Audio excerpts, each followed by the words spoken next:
Well, good evening. Welcome to SF Takes on Tourism. I'm Daniel Schwartz. And I'm Hubertus Funke. Good to see you, Daniel. Good evening. How's your week going, Hubertus? Not too bad.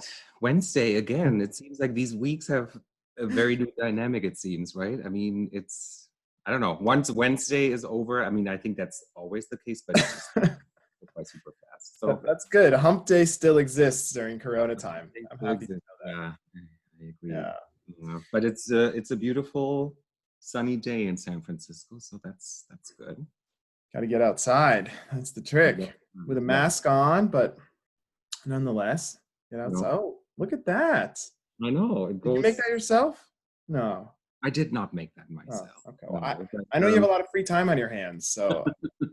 I'm not talented in that regard, but it was made by somebody. I forget who it was. It was one of those handmade situations. Anyway, wear your masks. Still important. Well, a couple quick technical things before we jump into today's topics. We are now up on SoundCloud. I'm going to be posting the link on our microsite on sftravel.com. This is exciting for all those SoundCloud users out there. I'm one of them, very, very proud to be. In addition, SoundCloud is going to be our hosting platform for our RSS feed. I don't need to get into the technical details, but I was able to submit our podcast to iTunes and Apple Podcasts via the SoundCloud platform. So hopefully as soon as we're up and approved, that'll be soon, and we'll pass that along, the news, to everybody, so you can listen on Apple Podcasts at your leisure. And as a reminder, we are still up on YouTube as well. You can get to the YouTube page via the San Francisco travel page or via the website that contains all the information on our podcast. Today, instead of having a guest, it's just the two of us. So I'm excited. You know, we've been really focused on guests lately. It's been how many people have dropped off by now? Yeah. Oh, there they go. No, I think we've heard from some people in our audience that they want to hear a little bit more back and forth between us. They want to hear our commentary. And the last episode especially was just all about our guest because she was fantastic. I really enjoyed it. And so this week we're going to dedicate the entire episode talking about and discussing important topics, providing commentary on recent developments in the industry, of which there are plenty of. And we're going to focus a little bit on reopening and messaging tactics, marketing tactics. I'm excited. And I think we'll do that on a regular basis, maybe have just a little bit of a conversation, which is kind of what this is intended to be also. And I just want to say it's super exciting that we're up on SoundCloud. Now we'll have thousands of listeners. All around the globe.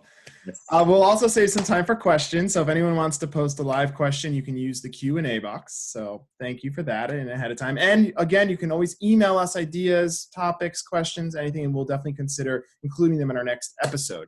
Speaking of which, our next episode, Hubertus? Yeah, so we were going to have today's episode on sports and tourism. But we had to change that schedule around a little bit. So we're excited to have those two special guests next week. So we'll talk about the PGA, which is great news for San Francisco.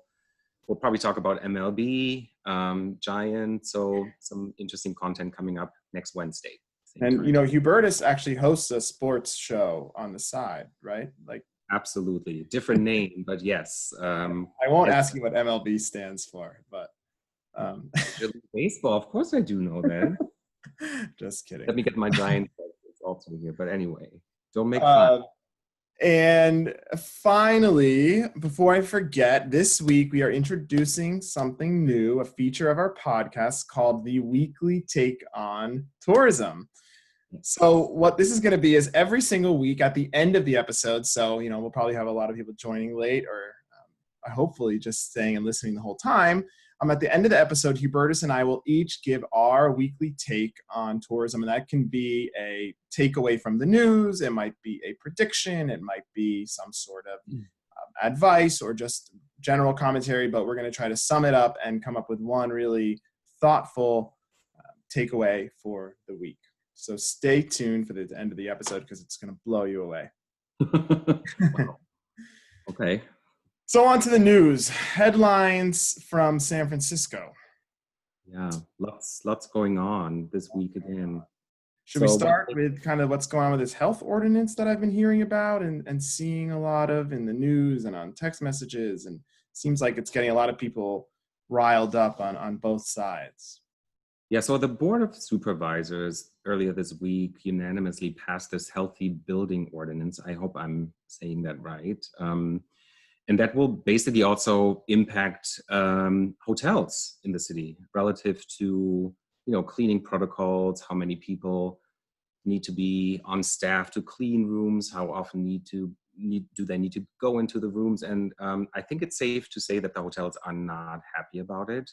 It's backed by the union, the hotel workers union. But so yeah, the Board of Supervisors unanimously passed it. So it's basically on the mayor's desk at this point. But I think there's some big concern from the hotel community relative to what that means for their businesses, because in some, it could mean that they just have to add hundreds and thousands of dollars, I believe, in some cases to manage that and to Yeah.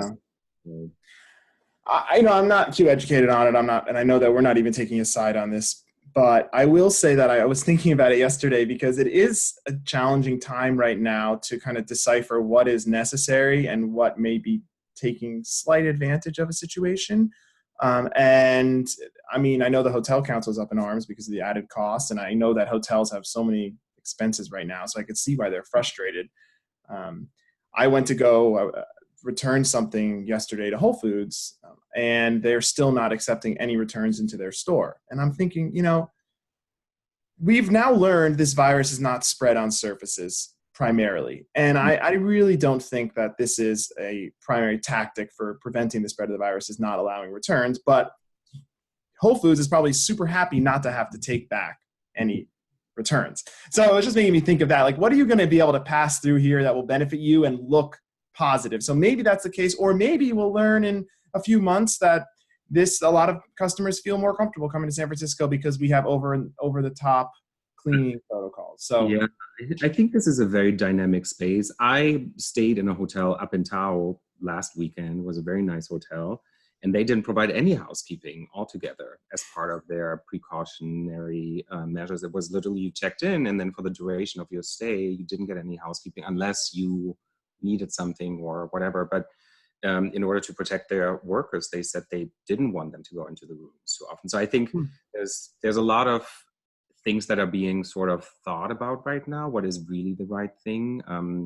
And I think, we're in constant contact with the hotel council here that obviously represents the hotel community and the hotels in San Francisco, relative to this proposed legislation, and see where that will go. Right. And I guess if the virus, slows down or disappears, will those stay? I think that's part of the language that's not super clear at this point, right? Is this going to be for 60 days, or is this going to be a permanent thing for the time being? So again, more on that to come. So even bigger news. I came all the way to New Jersey to get a haircut. And then I felt like an idiot because I found out that I could have gotten a haircut in just a week time in San Francisco. But now I'm feeling really smart again because apparently they've slowed it down. The mayor's announcement yesterday about us not accelerating the timeline any longer. Yeah. So we're the city and county of San Francisco is slowing down the transition into the next reopening phases. And that next reopening phase would have gone into effect mid-July. I believe it was July 13th. And it would have included hair salons, I believe gyms as well, but I may be wrong, but indoor dining and some other businesses. So that is currently and was postponed because there has been in some of these factors that the city keeps measuring and the health department is tracking, there have been some increases in new cases. And I actually pulled some numbers this morning, so they may have changed again since then. But in San Francisco, we currently have 4,066 active or positive COVID cases. If you put that in relation to the population, that's 467 cases per 100,000 residents.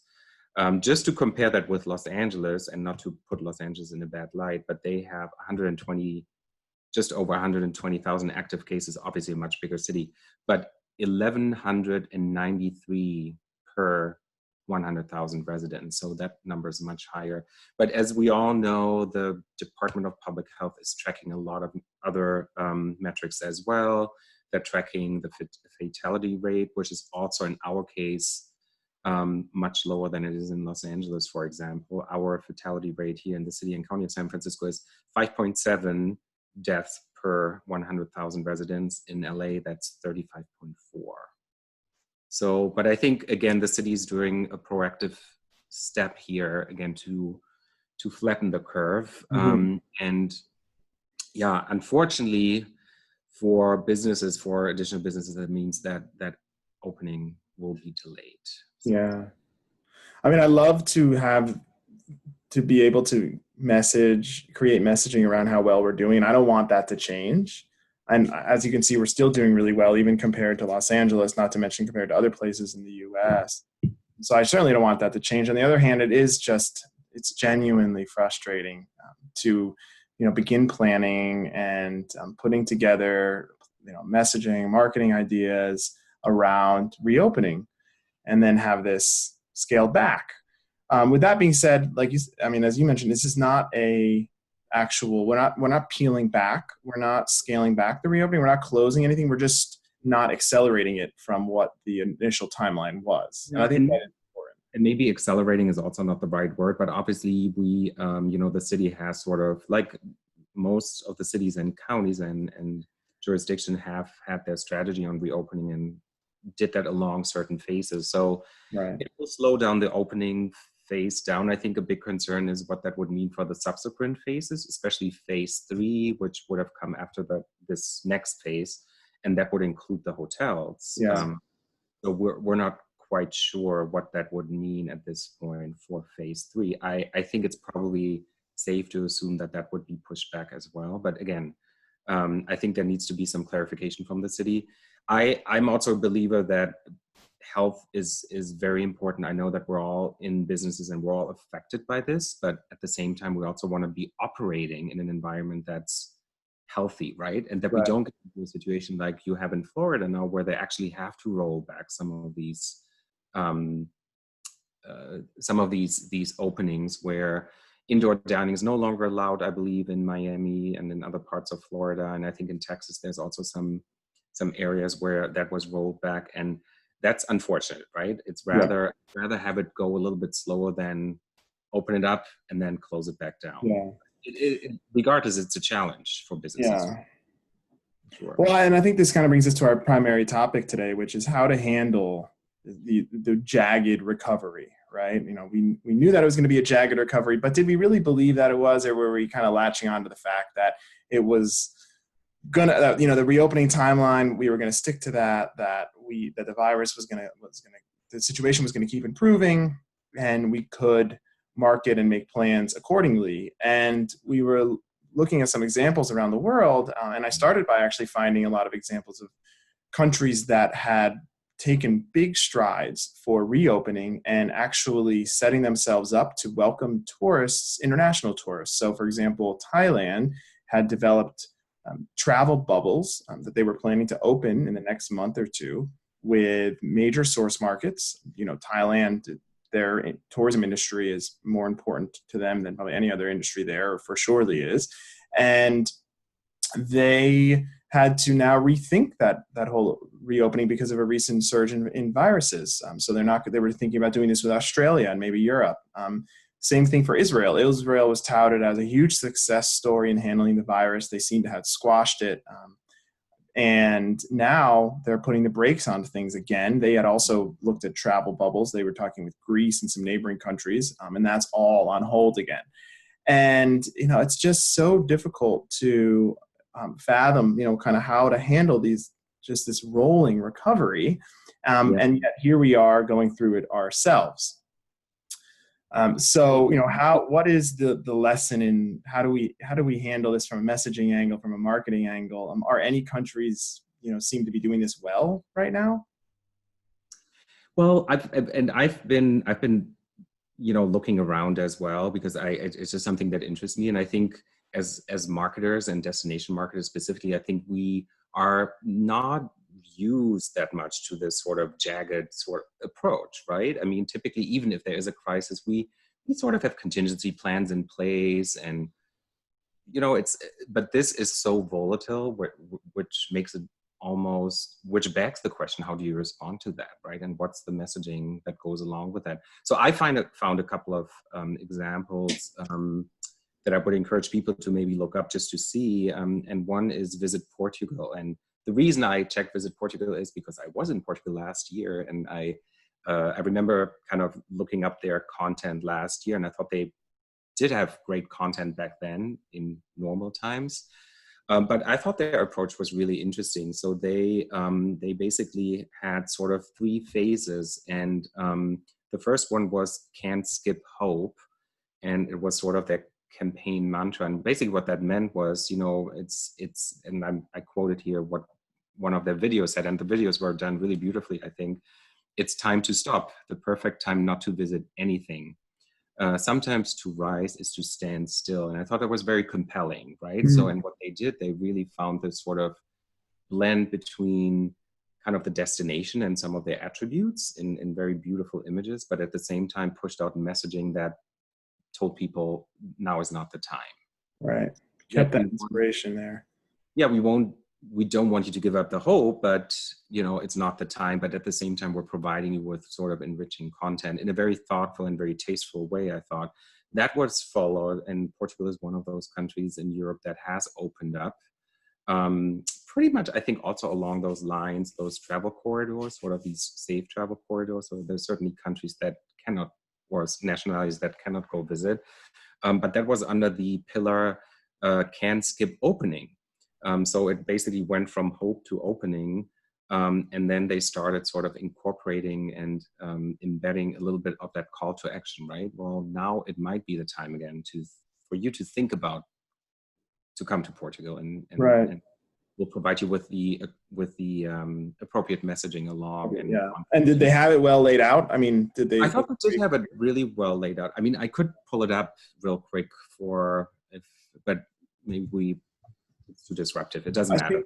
I love the last two, the Can't Skip Opening and Can't Skip Facts. One thing I really appreciate that about those two hashtags and those two messaging is that they don't need to change if things slow down or speed up. Like they're not basing their messages around the situation that's out of their hands.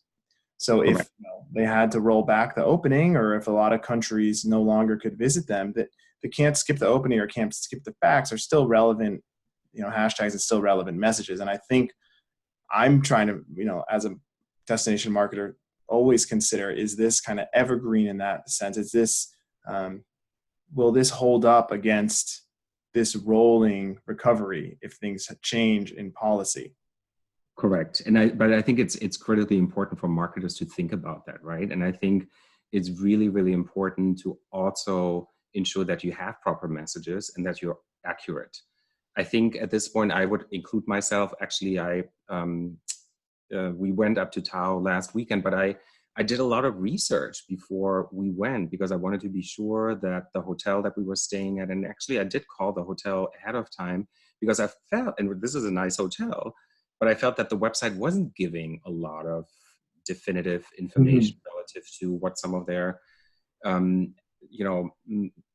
policies are. And I had to call the hotel to find out. I wanted to find out if they're selling out. Are they selling all their rooms, or is there sort of a cap on their capacity, which there was, and knowing that probably shouldn't be on their website. But in terms of what services were available and what not, and if they were open under what sort of guidelines, the website was not really well done, I felt. So again, I think in the case of Portugal, and I've played around, and I would encourage people to do the same, I thought they did a pretty good job in sort of navigating this fine line, knowing that people are probably, I wouldn't call it scared, but they probably want to know, right? What do I expect? And I think it's a lot about managing expectations as well. I think you shouldn't oversell anything.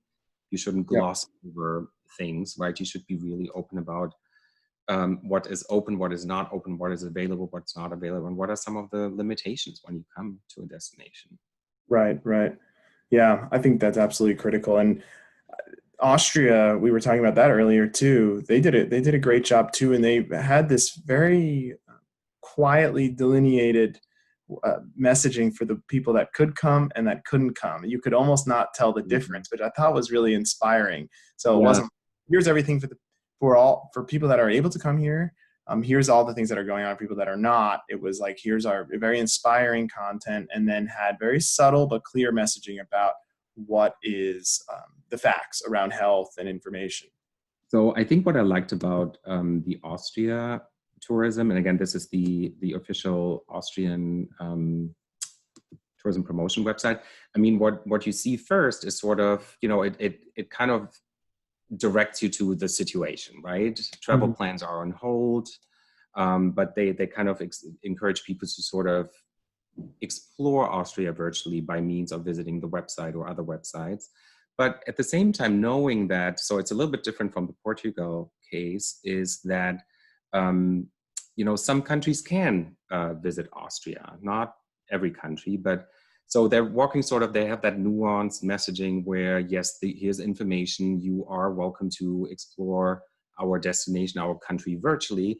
But if you are in a position to come, here's some content that you might find helpful. So it has clear information on COVID, but then it also has a direct call to action to some of their key pillars of content and kind of what what Austria is known for. So I thought they did a really nice job in sort of walking that fine line that maybe an American cannot visit, or an American national cannot visit Austria right now, but they're welcome to just browse around and get inspired for when they can come. And for those who are able to come and visit, they have the ability to find the appropriate content as well. Yeah. So I think there is that agility, right, in your marketing approach that you have to have. And I think we've all now seen over the last few months that, yes, we kind of knew it was going to be a jagged recovery, but I think now it's even more clear how fine-tuned you have to be all the time. You don't want to appear tone deaf. You don't want to appear overly, confident in what you have to offer. So I think that's what marketers really have to think about these days. Right. You don't want to invest too much. You want to always be able to quickly be agile and flexible. But I think it is, being a trusted source, being up to date is absolutely crucial. I was kind of looking at the Visit USA website earlier, and they have great content, but their COVID-19 section, and in their defense, the US is a huge country, 50 different states, but I was poking around there, and all the links, they had every state listed there and some cities, and everything linked to the Department of Public Health. Now, as a traveler, it'd be really difficult to navigate. I mean, even as a resident, it's difficult to navigate the Department of Health website. So I think there's definitely appetite for these organized and, very clearly messaged websites about information, and brands should continue to do that. Shouldn't make people call up like you had to do this weekend in Tahoe. What are some other things we can do? Using maybe organic channels instead of investing in a media buy, I think is a great one. You had mentioned that earlier. Yeah, I think we also, we have to recognize that most businesses and other entities just don't have any marketing dollars right now, right? We don't, for sure. So I think this is the time to rely on your organic channels if you have them. But if you don't, maybe think about them, but really, push out content organically through your social platforms if you have them, hopefully, and kind of, I think, but the trusted, I think this is really critical to really feel that the content it needs to be authentic, and it needs to be factual, and you want to be the trusted source. Yeah. Not during a crisis, you want to be the trusted source all the time, but I think now it's even more important to really have that information up on your website. Make sure that you have most up-to-date information. If you're not sure, I think in many cases, I think the Department of Public Health in San Francisco, for one, and I do check that website, they have, and sometimes you have to weed through a lot of information, but all of the information is online, right? The latest ordinances and kind of the latest regulations and what that actually means and what businesses are Very affected. difficult to decipher at the end of the day. But I think, yeah, just quickly back on the organic channels, yeah, make sure that you keep your lights on in those channels. There's no other way. And I think that's something that we have done too. You know, we've pushed out organic messages organically through our Facebook page. And I think that's really important. Yeah, absolutely. And it's easy to switch them on and off and change the messages easier than having advertising out of the market, although we've learned well that we could pause that quickly too when we need to. So, Hubert, I want to be mindful of people's time. It is, a Wednesday night. People have probably crazy plans to go out to bars. And one thing I wanted to mention though on that is you should still, even though this is a very volatile environment and crazy to predict, I think it's still important to have a plan in place for when that recovery happens. Yeah. And knowing that you may have to change it and build flexibility into your plan, but have that ready now. Yeah. I think even you should not get discouraged by saying, you know what, this is all going to change and who knows what's happening next week. I'm just not going to think about it. You have to. And you can't get discouraged if you feel like you've done work and now it's for nothing. It's probably not. It will be valuable later on. Leona made that point last week. I really appreciated that. That was such a great episode last week. I actually went back and listened to some pieces of it again. She had a lot of good insights there about recovery planning. So if anyone missed it last week, actually, it's on YouTube. Go ahead and watch it.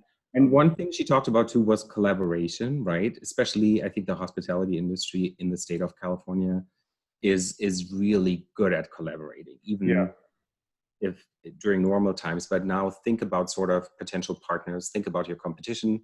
Maybe it's time to partner up with your competitor and come up with a joint plan. I think joining forces is definitely something.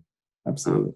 I know we're open to ideas from any partners. I spoke to a partner this afternoon and she sent me over an idea that will just be on social media. So absolutely. So we need some music. We'll get this in once we start filming, or once we start recording and posting this, the recorded version, then live. We're gonna have some like dun dun dun dun dun. I thought you were composing that yourself. You have that musical sort of. Yeah, right. But we're gonna have a little music to welcome in the weekly "What's Your Take on Tourism?" Dun dun dun dun. So, who's first? Who's the brave one? You are. Is that me? Oh, okay. Well, we might have already covered mine. It's not the most original, so that's kind of a disclaimer there. But I do think it's an extremely timely one. I think that we need to continue overcorrecting and planning for things to be a bit worse than we want to think they were. I think human nature is to be optimistic. I know I am. And I think if you look at the last month, it was easy to see. It was, people wanted to latch on to this recovery timeline and forget that things could again turn for the worse, even though we kept telling us they were. People were fed up at being at home and jumped on the opportunity to go out again. And as soon as they were allowed to, they did. And now we're seeing that, the virus spread again. And I think similarly, tourism marketers were eager to begin marketing an open destination rather than a closed one. And, another example is remember all the buzz about how the hot weather would help slow the virus, and that in the summer we would see, at least temporarily, a strong recovery and a reduction in cases. I remember thinking, oh, that's definitely the case. And that explains why, India hasn't taken off and why Africa and all these places. And we've learned that is absolutely not the case. So definitely not optimistic people. But I think as we continue building those marketing plans, which we really need to do, as we make budgets, as we create messaging, we need to spend as much time on our contingency plans as we do on our primary marketing plans. I know that at SF Travel, we've been very conservative on our budget forecasts for 2020 and 2021, which at times has almost felt frustrating. But as things move along, I really do believe that it's the right move. And finally, I recently listened to a lecture that a friend of mine gave in Spain a couple of years ago. And the central message was that in life, generally, things are rarely as good or as bad as one thinks they will be. So I think this is really sage advice and more timely than ever. So that is my weekly take on tourism.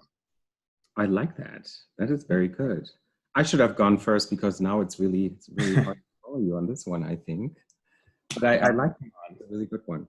And maybe mine is not too different from you in that I've been thinking a lot about sort of, I think we're at a point right now where it's just really, it's like a time of uncertainty. And not that we haven't had that before, but I think the difference now is that this is a crisis that certainly in our lifetimes, there's no precedent, right? We just don't know how to really respond to that in a way, kind of thinking about it from a planning perspective, right? There's not, and as we normally develop our marketing plans, we usually rely on super detailed data, historical data. We have projections available, different data sets and data points and whatnot. So it's a pretty informed plan that we can make. I'm hearing myself. Is there an echo? Maybe a little bit, but continue. We can hear you pretty well. So I've been thinking about that, and I came across this article, and I really liked it. And the article was called "Learning from the Future," and I really loved that. And what the author was all about was, we typically are a little cautious when it comes to planning, right? We try to rely on very reliable sources, again, data sources and whatnot, and we don't allow ourselves to come up with scenarios that may use our imagination, because we probably don't have to, because it's, again, we're pretty reliant on projections that are pretty accurate normally. So anyway, this article was about this, learning from the future, which again I like, and it's simply put to really force ourselves to predict the future, not to predict the future, but allow ourselves to imagine multiple futures in creative ways that will heighten our ability to sense, shape, and adapt to what happens in the years ahead. And I think that's a great approach. And I think that's maybe something we should all be doing to really, in this new environment and in this time of uncertainty, where you simply cannot fall back on sort of experiences or data or anything else. So in essence, it's not what to think about the future, but how to think about it.